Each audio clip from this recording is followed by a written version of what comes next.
मुफ्ती तारिक मसूद के बयानात के लिए मुफ्ती साहब के ऑफिशियल चैनल मुफ्ती तारिक मसूद स्पीचेस को सब्सक्राइब करें। अक्सर बयान में मैं पढ़ता हूँ, या अय्युहल्लज़ीना आमनू उदखुलू फ़िस्सिल्मि काफ़ा, ईमान वालो इस्लाम में मुकम्मल दाखिल हो जाओ। आपने शायद ही कोई बयान देखा हो जिसमें मैंने ये आयत ना पढ़ी हो। उसकी वजह क्या है कि ये मैं जब बयान करता हूँ तो उमूमन मेरा खिताब मुसलमानों से होता है जो इस्लाम में दाखिल हो चुके हैं। यहाँ भी जितने लोग बैठे हुए हैं जुम्मा पढ़ने के लिए आए हैं, ज़ाहिर है सारे वही हैं जो इस्लाम में दाखिल हो चुके हैं, मस्जिद में दाखिल हो चुके हैं, तो इस्लाम में क्यों नहीं हुए होंगे। जुम्मे की नमाज़ पढ़ने आए हैं, अक्सर के सर पे टोपियाँ हैं, बाकी रिपोर्टें आप खुद जानते होंगे, सारी अलामतें इस्लाम वाली हैं। तो हमारा मसला ये नहीं है कि हम इस्लाम में दाखिल नहीं हैं। तो यहाँ जितने भी लोग हैं जो इस वक्त बयान सुनने के लिए बैठे हुए हैं, भाई इस्लाम में तो सब अल्हम्दुलिल्लाह हम दाखिल हैं। तो मसला हमारा ये नहीं है कि हम इस्लाम में दाखिल नहीं हैं, मसला हमारा ये है कि पूरे दाखिल नहीं हैं। इसलिए अल्लाह ताला ने ये जो आयत मैंने पढ़ी है, या अय्युहल्लज़ीना आमनू उदखुलू, दाखिल हो जाओ, फ़िस्सिल्मि, इस्लाम में, अगर इतना ही होता, आगे फुल स्टॉप होता, तो हम कहते हैं अल्लाह हम और कहाँ दाखिल हुए हुए हैं। हम कलमा पढ़ते हैं, ख़त्म नबूवत के कायल हैं, तौहीद के कायल हैं, तो हम तो इस्लाम में दाखिल हैं ना। इसलिए अल्लाह ने फुल स्टॉप यहाँ नहीं लगाया, आगे फरमाया काफ़तन, पूरे दाखिल हो जाओ।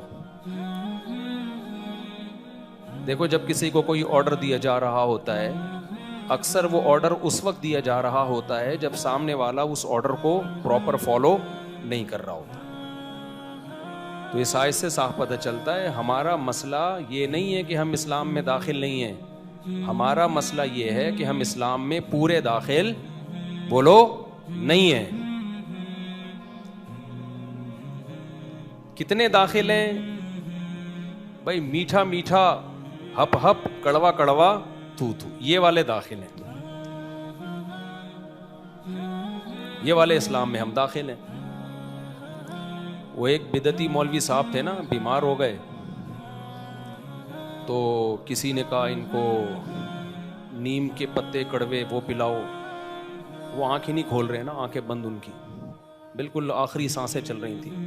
किसी ने कहा अनार का जूस निकाल के पिलाओ, आंखें नहीं खुल रही।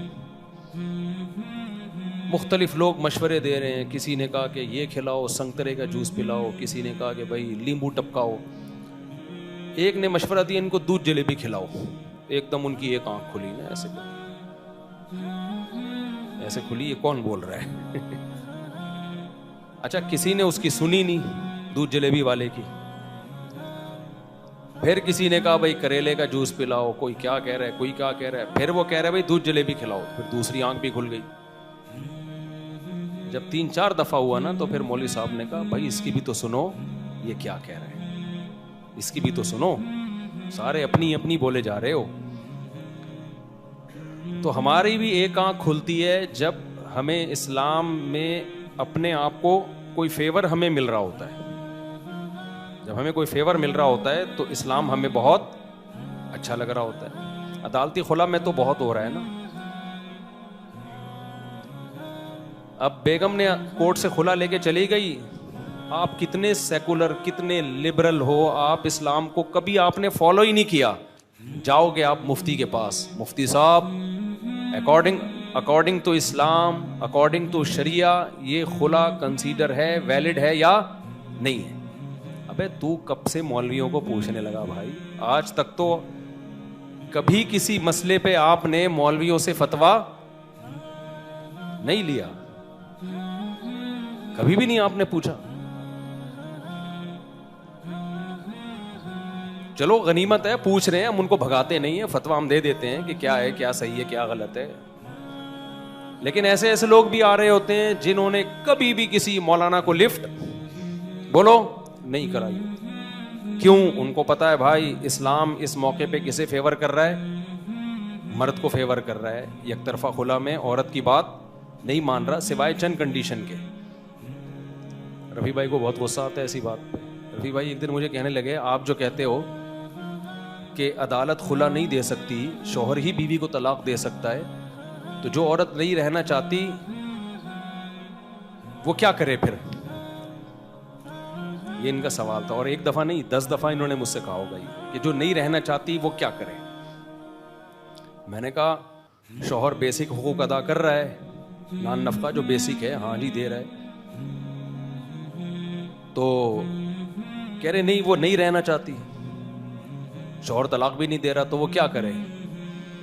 میں نے کہا اس کو نہیں رہنا چاہتی کا اس کے پاس آپشن نہیں ہے, اس کو رہنا پڑے گا. کہہ رہے نہیں جب وہ نہیں رہنا چاہتی. میں نے کہا بھائی ایسا نہیں ہوتا نا, بیوی ہے تو آپ کو رہنا پڑے, شادی سے پہلے سوچنا چاہیے تھا نا.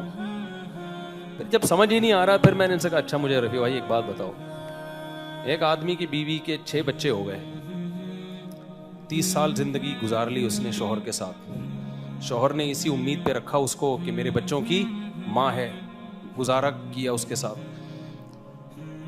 کھلاتا رہا پلاتا رہا خرچ کرتا رہا. اب اس کو پسند آ گیا وسیم کے علاوہ کوئی اور آدمی. وسیم میں اس لیے نہیں کہہ رہا, وہ کسی نے کہا کہ بار بار وسیم کا نام نہ لیں آپ. وہ کہہ رہی ہے میں نہیں رہنا چاہتی.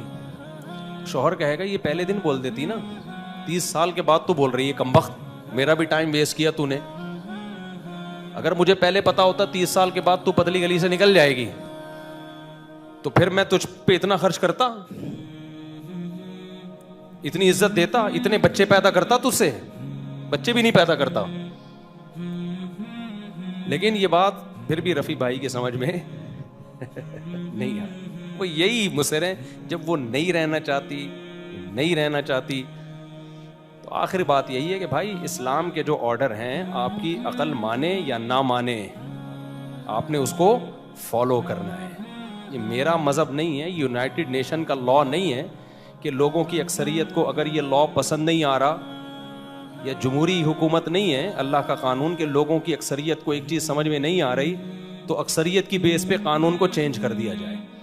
اللہ تعالیٰ کا قانون اس کا امپلیمنٹ ہوتا ہے, اس میں اللہ کو مشورے نہیں دیے جاتے. تبھی اصول فقہ میں یہ بات پڑھائی جاتی ہے. آج کل کے اسکالر اصول فقہ پڑھتے ہی نہیں ہیں, نام سے بھی واقف نہیں ہیں. اصول فقہ کہتے ہیں کہ قرآن و حدیث سے جب مسائل نکالے جائیں گے تو کن اصولوں کی بیس پہ مسائل اخذ کیے جائیں گے. یہ بہت اہم چیپٹر ہے. مفتی کے لیے یہ ضروری ہے کہ وہ اصول فقہ پڑھے. صدیوں پہلے فقہا نے یہ قرآن و سنت ہی سے مرتب کیے ہیں. ان اصول فقہ میں جو سب سے اہم ترین چیز پڑھائی جاتی ہے کہ اجتہاد جو مجتہد کرے گا وہ کبھی بھی نص کے خلاف نہیں ہوگا. نص کسے کہتے ہیں؟ قرآن کی آیت یا پیغمبر کی واضح حدیث اگر موجود ہے اس بارے میں تو آپ کو پھر اس کے خلاف اجتہاد کرنے کی اجازت بولو نہیں ہے. اجتہاد ان مسائل میں ہوتا ہے جہاں قرآن و سنت خاموش ہو, پھر اس میں بھی وہ بے لگام اجتہاد نہیں ہوتا, اس میں بھی اجتہاد کے کچھ اصول اور ضابطے ہیں کہ وہ رزلٹ اس کا وہ نہ ہو جو شریعت نہیں چاہتی ہے. اس کی بہت ساری مثالیں میں دوں گا تو پورا بیان کا رخ چینج ہو جائے گا. پھر وہ علمی اور خشک باتیں بہت سے لوگوں کی کہ مینٹل لیول سے اوپر کی ہوتی ہیں. آج کل کے اسکالرز جو اجتہاد کر رہے ہیں نا وہ ایسا اجتہاد ہے کہ اس میں آپ یہ نہیں دیکھ رہے کہ قرآن و سنت کیا کہہ رہے ہیں, اجماع امت کیا کہہ رہا ہے. اس میں یہ ہے کہ مجھے ایک چیز سمجھ میں نہیں آ رہی, وہ نہیں رہنا چاہتی, وہ نہیں رہنا چاہتی. طلاقوں کے بعد بھی یہی ہوتا ہے, طلاقیں دے دیتے ہیں دھڑ دھڑ کر کے. یار منہ سے نکل گئی بھائی, اس کا کیا قصور ہے عورت کا؟ بھائی اس میں عورت کے قصور پر شریعت نے حکم کا مدار بولو نہیں رکھا ہے. عورت کا قصور ہو یا نہ ہو, مرد کی زبان سے طلاق نکلے گی, نکاح کیا ہو جائے گا؟ ختم. اب آپ کو سمجھ میں یہ حکم آئے یا نہ آئے تو اس سے یہ نہیں ہوگا کہ وہ شریعت کا حکم چینج ہو جائے گا.